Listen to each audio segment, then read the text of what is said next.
In today's video, I'm going to teach you how to find Postmark SMTP Settings, Server Port Username Password.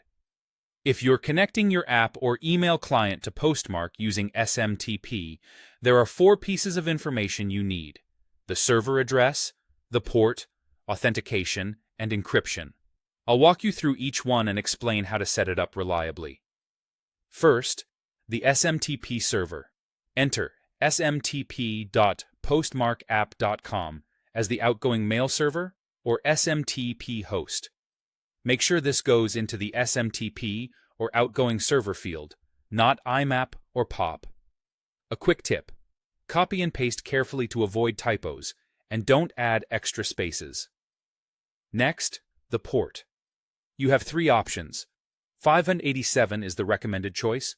25 is available, but often blocked by networks or hosting providers, and 2525 is a helpful fallback if 587 isn't available.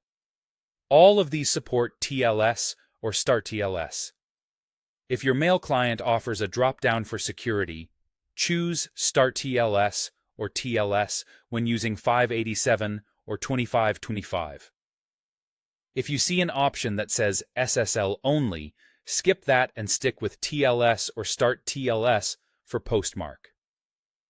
Now, authentication. Postmark uses your server API token for SMTP authentication.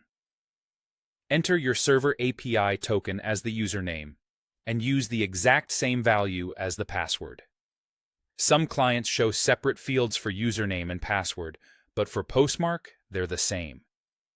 If your client asks for an authentication method, choose something like normal password, password, or login. Avoid OAuth or NTLM, as those aren't needed here.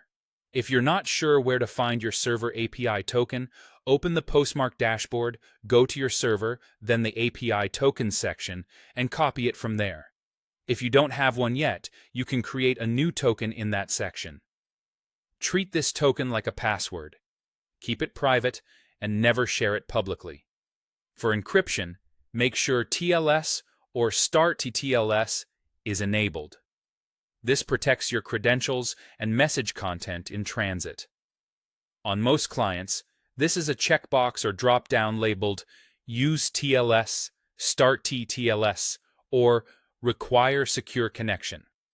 Once everything is entered, send a test message.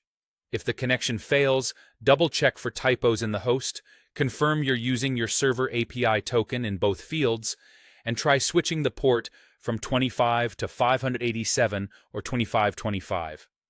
Also confirm that StartTLS or TLS is enabled. That's it. With the host, a supported port, your server API token for both username and password, and TLS or StartTLS, you'll be ready to send mail through Postmark via SMTP.